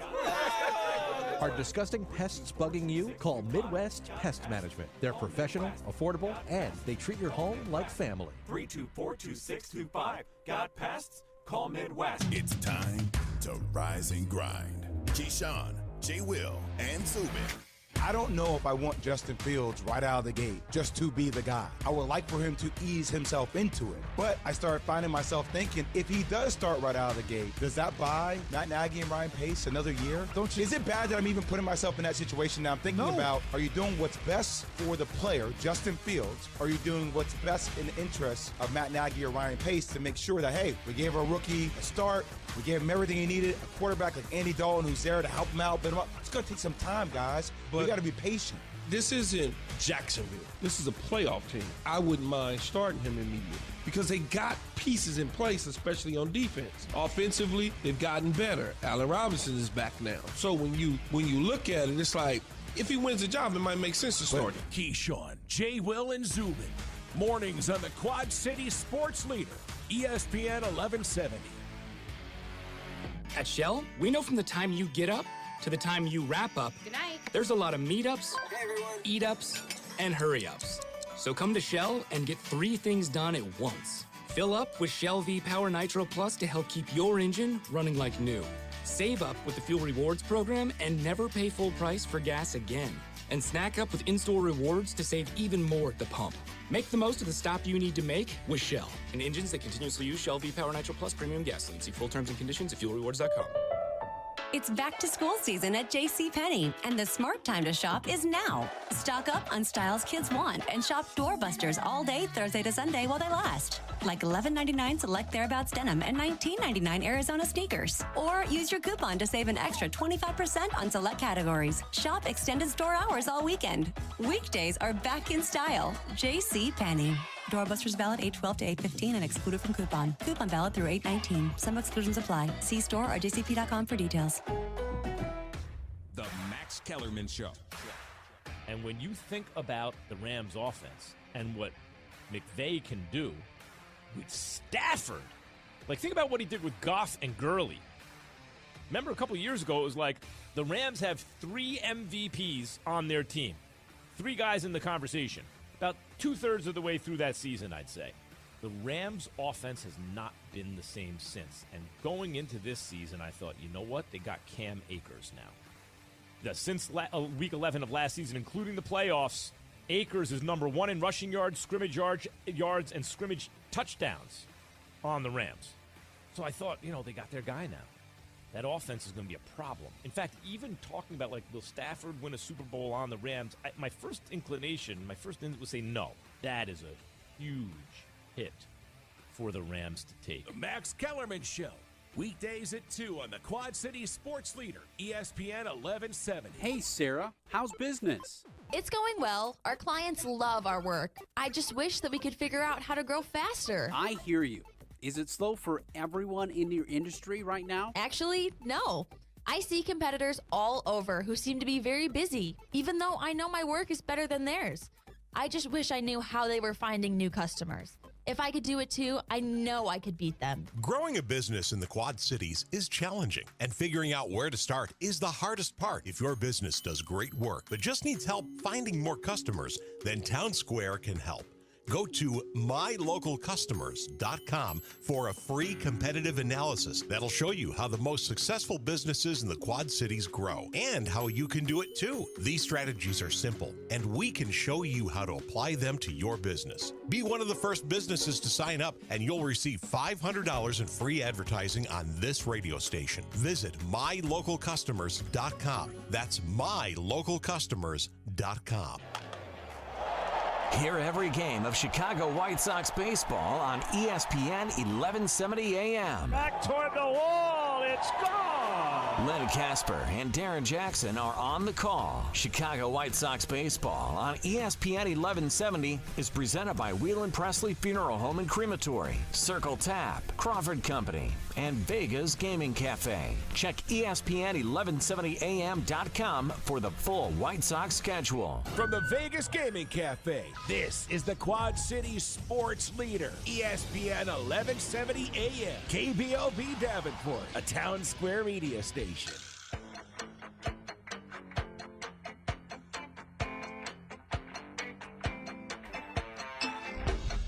Thank you for tuning in to ESPN 1170 AM. Don't hassle us, we're local. Want to thank the guys out there in Whitestown, Indiana for talking to us. Those are the kids from Southeast Little League, Davenport Southeast Little League. They'll be playing in the consolation final tomorrow, 10 o'clock our time, against Nebraska. And if they win that, they've locked in their chance to go. They punched their ticket to go to Williamsport, Pennsylvania, but they still will play South Dakota, who they played in the first round. The only real thing that you wish, was a little bit different if you're looking at things from an advantage standpoint is that game that Nebraska played today against South Dakota was actually a night game and then turned around and played at 10. But I'm sure the tournament directors looked at that and didn't think that was fair. But it is hard to get that far and then bounce back. Whereas these guys have been battling back. They know what it's like to play with their backs against the wall. So I think they do have the advantage in this. And like I said, Nebraska's only had 5 hits in 16 innings. Yeah, it's going to be tough for them to win any ball games that way. Yeah, I think it's going to be a close game, and it's going to be fun to watch tomorrow morning, and we'll know by the time we go on air tomorrow, we'll know about it. All right, tonight we got the Field of Dreams game. That's a 6:15 first pitch. We've also got we've got a 6:30 kickoff, both times 6:30 kickoff. We've got the Washington football team at the New England Patriots. I don't know why this always makes me smile, but it does, because I like to talk gambling lines, but it's preseason. And this somehow has gone from Washington to being favored by 2 to a pick'em. And the over-under has gone up from 36.5 up to 37. And then we've got the Steelers at the Eagles, and this has remained the same. The Eagles at -1. No, I'm sorry, it's flipped. It was a pick'em. Now the Eagles are -1, and the over-under has moved up a full point from 35 to 36. I don't know what betting preseason football. You've got I'll tell you, 1-800-BETS-OFF. All right, come on. I mean, I'm just telling you. I should have asked the kids this. Luke was 0-2 last week. I asked him who he liked. I like the Washington football team in a pick'em here at New England Patriots. I'll take New England. Why? I like Belichick. Yeah. Well, Riverboat Ron though. Riverboat Ron. Yeah, but I like the hoodie. But Fitzpatrick he's going to see more reps than a normal starting quarterback would in the first game. Is that what they're reporting right now? Yeah, and he kind of is just saying like he's playing for his his career right here. Like this is the end of it. So, now the other thing I don't. You guys can tell me if I'm right or wrong. That Cam and Mac Jones are both going to play tonight. I'm assuming from what I've seen. Yeah, I think they're probably going to each get a quarter. Mac Jones officially has a number today too. Oh yeah, he was 50 all preseason, and they put number 10 on him today. Ooh. Mac 10. Mac 10. Not bad. That's not bad. Not bad at all. That's his college number, I think. Oh, I like Mac 10. That's got to be a T-shirt, right? Yeah. The crazy thing is this, like the over-under 37, I've read a lot of dumb stuff about the preseason. 37 is the number. Numbers that are 37, well, 37 is the mean. Like numbers under 37, except for last week, hit like the over at like 58.9% of the time, and numbers that are over 37 hit the under at 55% of the time. So 37 isn't mean. As a matter of fact, out of this week alone, the 16 games, there's something like 8 or 9 of them are at 37 or higher, but they're all floating 36, 37, 38, all right there. What that says, I don't know. We just all most people like to bet the over. Yeah, well, with a preseason, it's really a grab bag of who, because you're not going to, obviously, like tonight, you're probably not going to see Ben Roethlisberger. You are not at all. You're still going to see Mason Rudolph, and you're going to see Dwayne Haskins, and I forget who the other clown is. Yeah, you're not going to see Dak Prescott for Dallas. You're not going to probably see, they've already said Stafford's not going to Didn't Dak get another MRI? Yeah, which on his shoulder though, wasn't it? Yeah, that could be a recurring issue. Thank you so much, Dallas, for spending all the money to get him. Then Stafford is going to be playing for the Rams this preseason. So there's going to be a lot of with preseason, you want to see what the young kids can do, and like the old statement by Tom Landry, the Dallas coach, was. Tom Landry goes, I'm not saying we're going to go out and actually lose games, but for the preseason, he says, I would rather see what I've got and what I need to fix or what we need to do than to have the false sense of security. Hey, we're 3-0, and then you're 0-3 to start off the regular season. Like when your Tampa Bay went 5-0 and then won 5 games in the regular season. Didn't the Lions go undefeated the year that they lost all their games? I think so, yeah. Yeah. You get a false sense of security. So, they're not actually going to be out losing games, but, I think the game that you really want to win, it's going to probably be week 2. That's going to be mostly the team's dress rehearsal game this year because they're only playing 3 games. If I'm a coach, I'm not going to put any of my starters out in week 3. If you do that, you are committing coaching malpractice because you could be getting a player That's a really good point, you could be getting a player hurt, and then you can't, it's not like they're going to give you a free replacement. So you're telling me to bet week 2. I'm saying week 2 is probably going to be the week that you're going to see a lot of the starters play a majority of the game. Okay. They'll probably play a quarter tonight, maybe a half. Then week 2, they'll probably play a half, maybe 3 quarters, but they're not going to be going out there, playing 4 quarters, anytime soon. Sure. And then your Cowboys will be playing tomorrow night. They play the Arizona Cardinals. And then on Saturday at noon, the Bears and the Dolphins. And the Bears have come out and said Fields is going to get a long look on Saturday. How do we feel about that? Well, they need to see what he can do, because according to the people in Chicago, he can walk on water and feed the masses. Yes, he can. No, absolutely. I'm not sold on Justin Fields. Circle gets the square. I'm in. No, you may be in, and he may be the second coming of Mitchell Trubisky. So, I just don't think that you look at the Bears, and they're almost running off the first 3 games of the season. Sure. And yeah, they play at the Rams. It's a Sunday night game. It's in LA. The Bears struggle with the Rams. They struggle on Sunday nights. They'll probably lose that game. They open. I think the last time we played the Rams on Sunday night, we won that game. That was in Chicago. No, actually, you lost that game the next year in LA. You've gone out to LA 2 straight years, played primetime, and lost both of them. Then you've got the Bengals at home. Joe Burrow is probably going to be back. I mean, that could be the Bengals could definitely win that game, and then you're at the Browns, and the Browns are not that bad of a team. I mean, it's conceivable, very conceivable. It's not the Browns. It's the Packers. No, the Packers are week 5 or 6. Oh. You're looking at the wrong schedule. I think they're Maybe week I 5. was. Then they play the Lions. They're 0-3. They're yapping, we're going to start Fields against the Lions. Yeah. I mean, that's what I think they're coming in. I'm guessing the question, the starters competition is getting closer and closer, and the decision's getting more difficult every chance in preseason right now. And I mean, with a long look, they've got to be questioning giving Andy Dalton the guaranteed starting spot right now. Well, I mean, honestly though, if you are, if Fields, let's say they start Fields against the Rams, and let's say he gets, Aaron Donald attacks him like a dog attacks a chew toy. And Fields has like 3 or 4 interceptions and doesn't throw and maybe throws 100 yards, and the Bears get walloped, then everyone in Chicago is going to be going, oh, here we go again. We got Mitchell Trubisky, and we traded up. That's we why you traded don't our first start him. round You don't pick, start him till Detroit. and we're going to stink.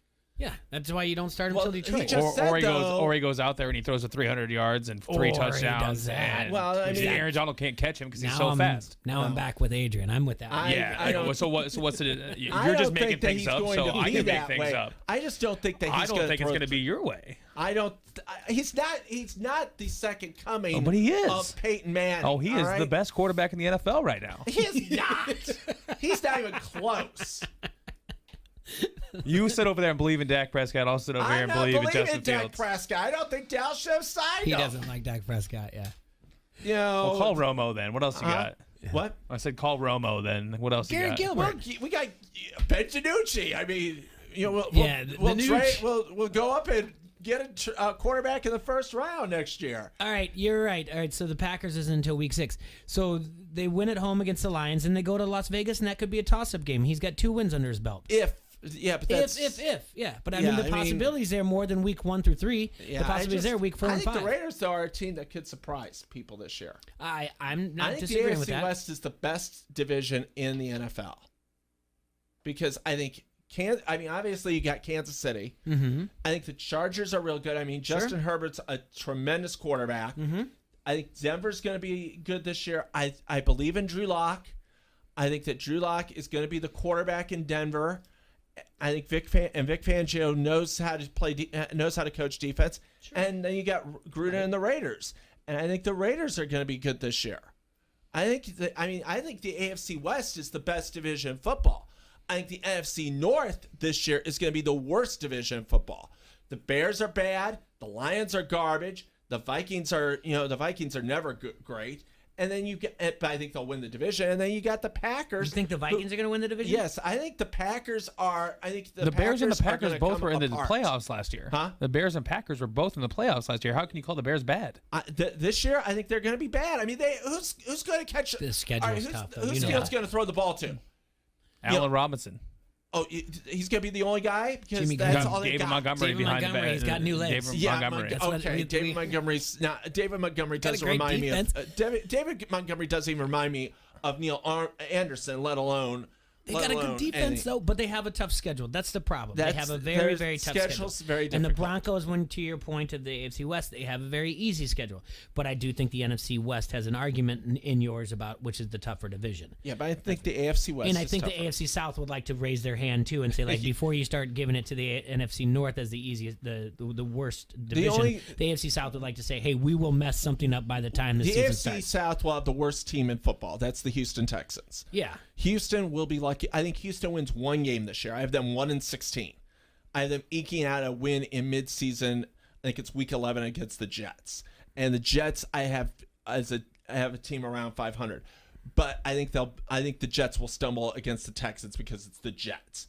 But I mean, and then Jacksonville. I mean, Urban Meyer came out today and goes, well, Trevor Lawrence may not be the star. Why'd you draft him number 1 then? I mean, he is the number 1 pick in the draft. He is, quote unquote, the most ready quarterback that's come in the NFL since Peyton Manning.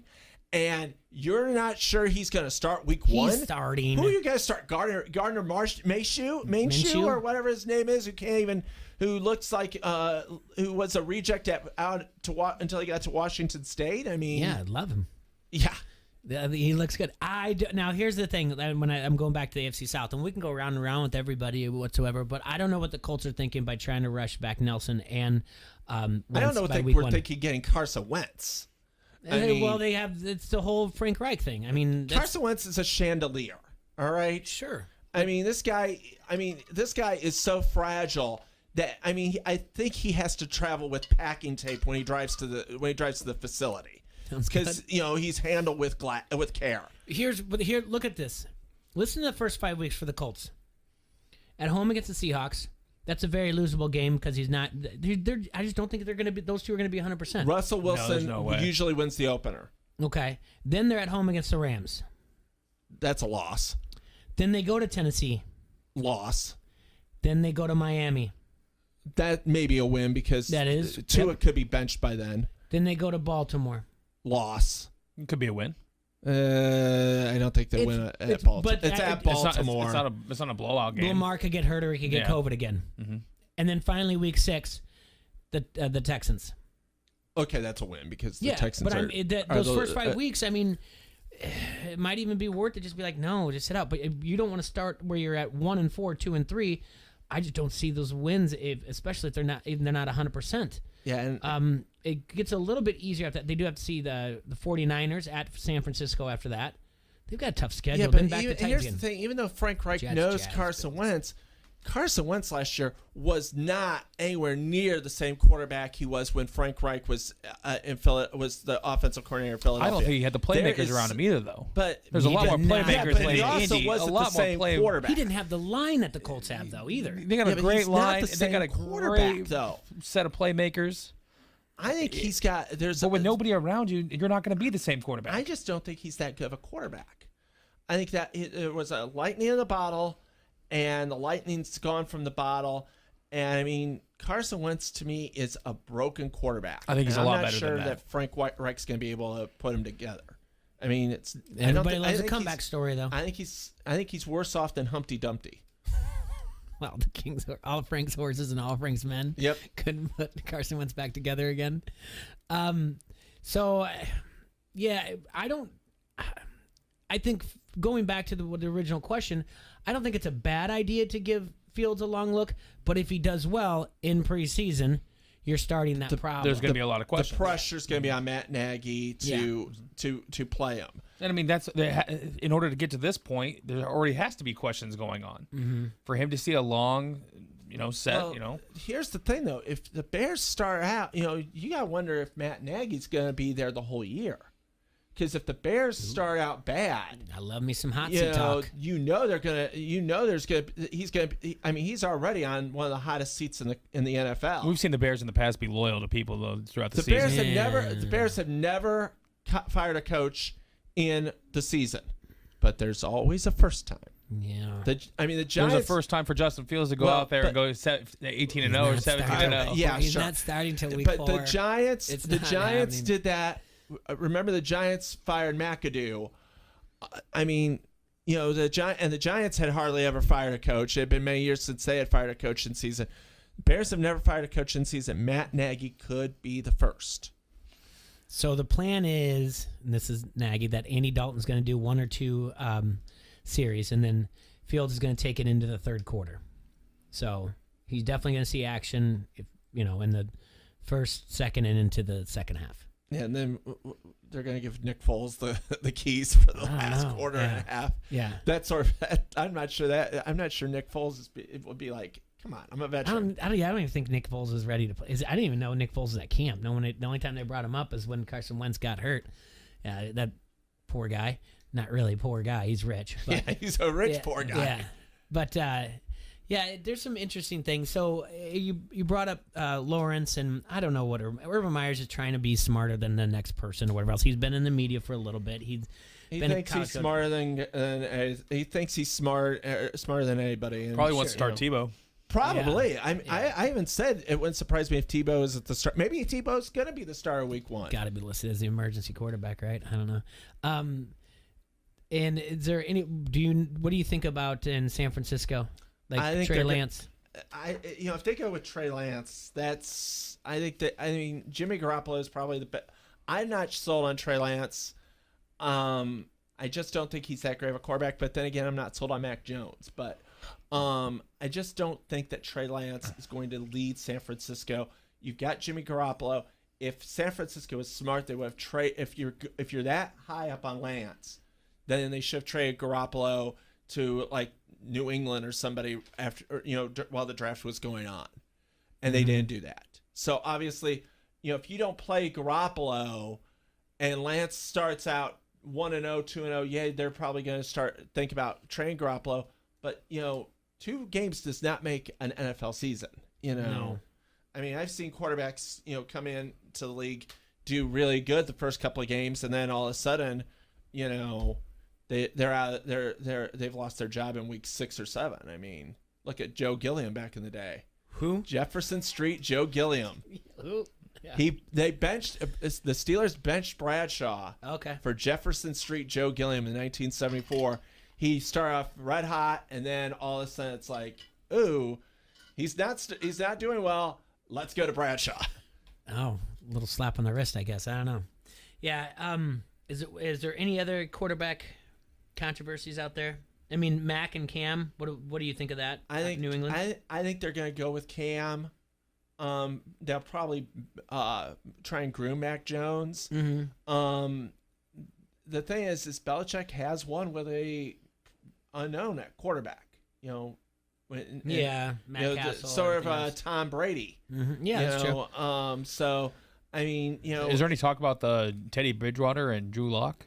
I'd say Drew Lock's going to win that job in Denver. I think he's got more mobility. He's got a younger arm. He's got that moxie Then why go get him? Why go get Teddy? Brandon said something as a backup. I mean, if Lock gets hurt, he brought up. He said Lock right now. All the beat reporters saying Lock's the guy, but he said he wouldn't be surprised if Teddy takes over that, and he's the one that probably would. It's almost the same guy. I feel like.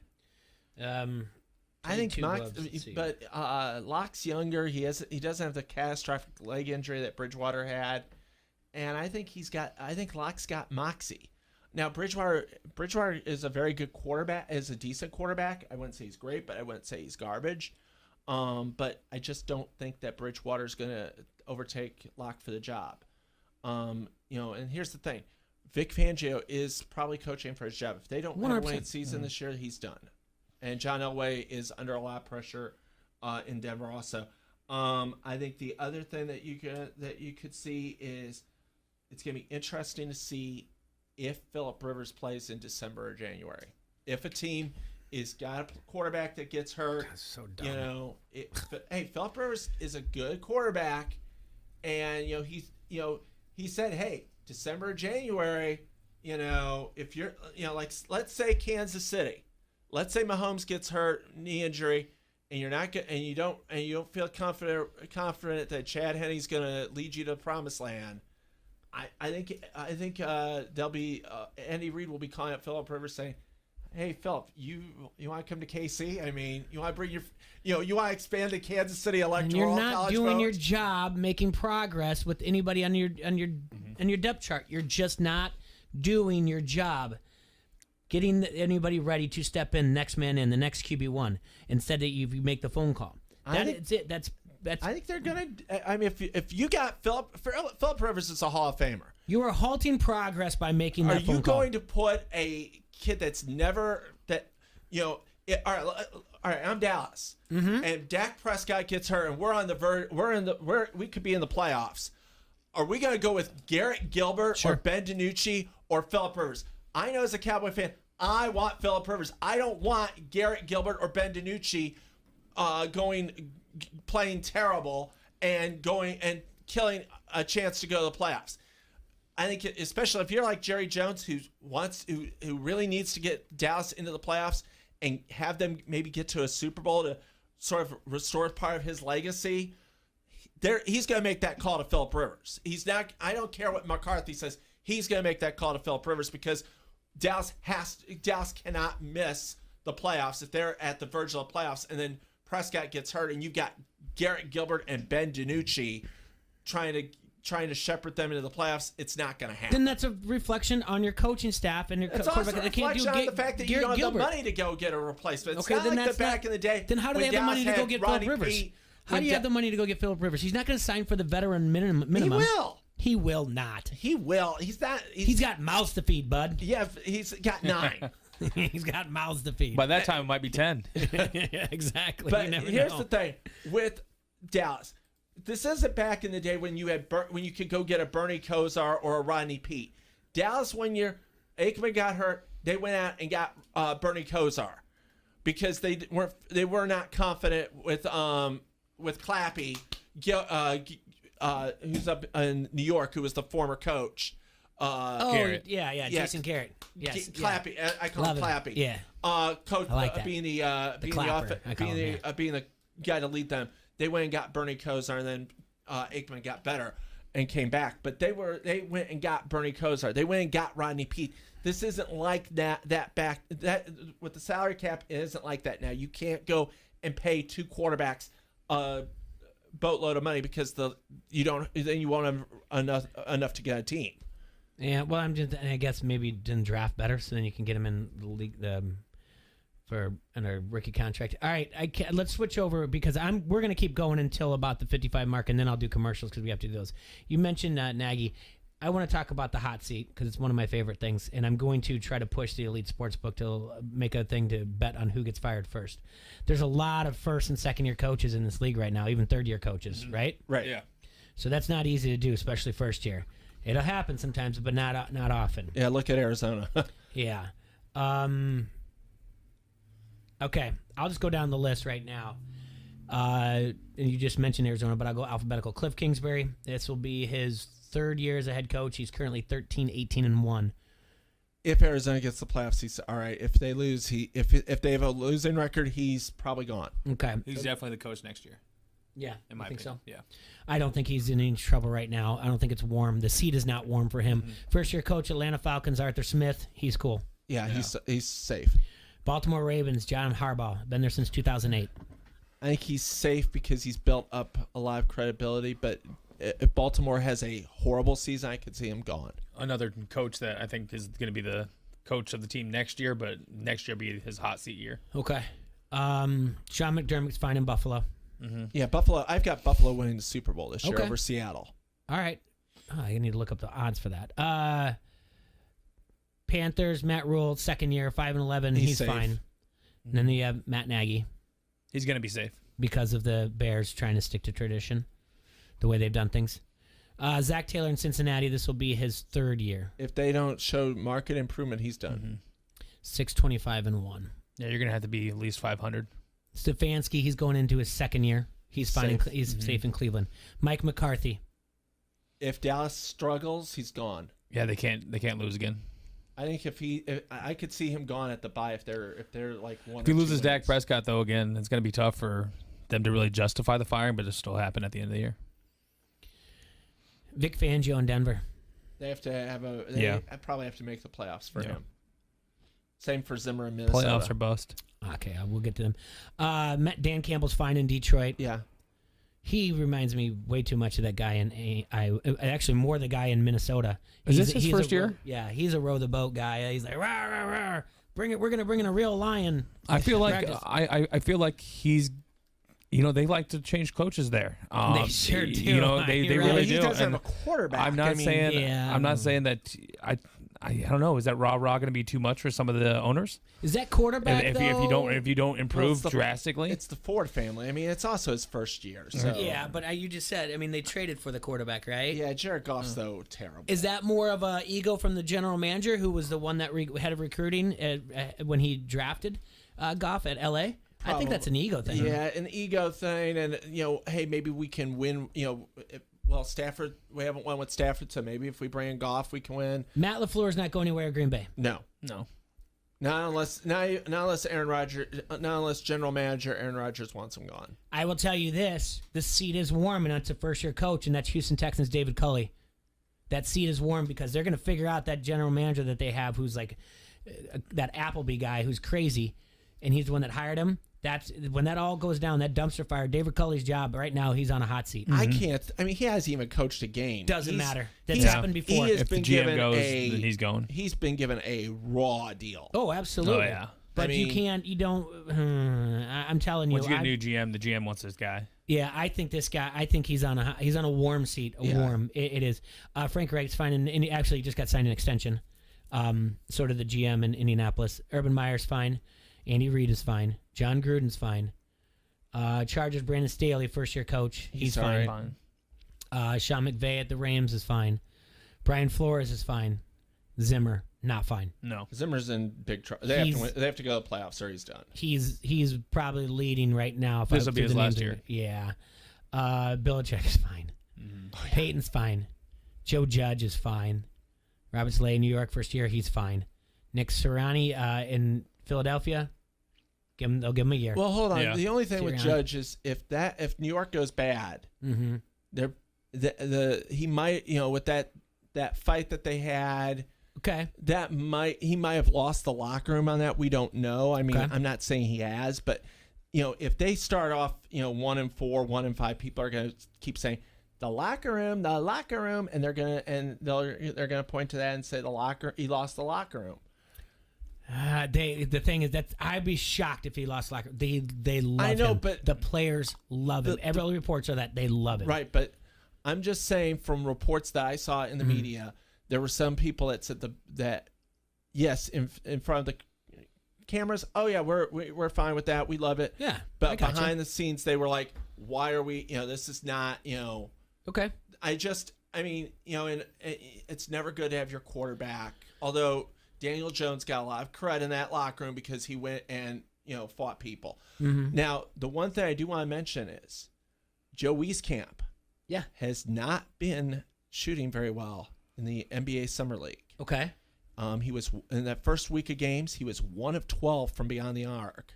He is not. He's this in the 2 games they've been in Las Vegas. They have their 3rd game tonight. Sure. He has 14 total points, 8 total rebounds, and they showed his threes they made. All 3 of them, he was so wide open. I could have made those threes. Whoa. I mean, there was one of them. He just drifted. Now, listen. Sure. I think Joe Wieskamp was one of the greatest players I've ever seen in high school. He at Muscatine. He should have stayed at Iowa for another year or 2 because he would have had 2 years because he played last year. He left early. That was a mistake. He should have stayed at Iowa because he is not yet ready for the NBA, shooting wise, physically, defensively. I mean, there's he cannot drive to the basket. He can't create his own shot. The shots that he made, the 3-pointers, like one, he just sort of drifted and they didn't even bother to go guard him, and he made the 3. Of the 4 threes that he's made in Summer League, none of those 4 were what I would call contested threes. So that paying could attention be more than I am. And you leave early and you get drafted, though. Yeah, but the thing is if you're not he was brought in as a shooter. They said he was going to be the shooter. You can't make a 3 with a hand in your face, or you have to be wide open. That's not going to stick in the NBA. I really think that Wieskamp. Though. I mean, I really think that Wieskamp should have stayed at Iowa another year. I would have liked him to. Before we wrap it up, the rest of the list is all fine. Mike Tomlin, Kyle Shanahan, Pete Carroll, Bruce Arians, Mike Vrabel, Ron Rivera, all fine. Yeah. I don't think there's anything. So there's really only a list about 3 or 4 if you're lucky that are on the hot seats. So that'll be great. All right, Stocking, what's your schedule look like next week? Next week we might be if I get a long-term sub job, I'll probably be going in Wednesday because Wednesday is when the teachers go back. So just text me, see if you're open next week or whatever else. Adrian, you're back in tomorrow? Yeah, I'll be here. All right. Thanks to Easer A's for calling in from Dyersville. Thanks to the kids from Davenport Southeast. We'll be watching tomorrow morning at 10 o'clock on ESPN. Adrian will be back in studio with me tomorrow. I think Merrick will be in here as well. So, Stocking, thank you so much for your time. I always appreciate the text when you say you're free. And if you do have time next week, let me know. We'll make it work. The rest of it out there tonight, Field of Dreams game. There's 2 NFL preseason games. So let's. Tugfest starts. Tugfest starts tonight. And what's Illinois. What's the record? You know it. I think it's like 21-11 for Illinois, and Illinois has been winning the last 5 or 6. And my alma mater, Riverdale, they have a high school tug. Riverdale's never lost the high school tug. All right. So, there you and have go it. Illinois this year. Something to look for. All right. We'll see you guys later. Enjoy yourselves, Quad Cities. Stay safe and sanitize. Hey, this is Dorf with Dancing with the QC Stars. You're listening to Don't Hassle Us. We're local. 3 Doors Down. The Better Life 20th Anniversary Tour. Friday, September 10th. The Rust Belt. 3 Doors Down. With special guest 2021 American Idol winner Chase Beckham. For the first time ever, The Better Life played in its entirety.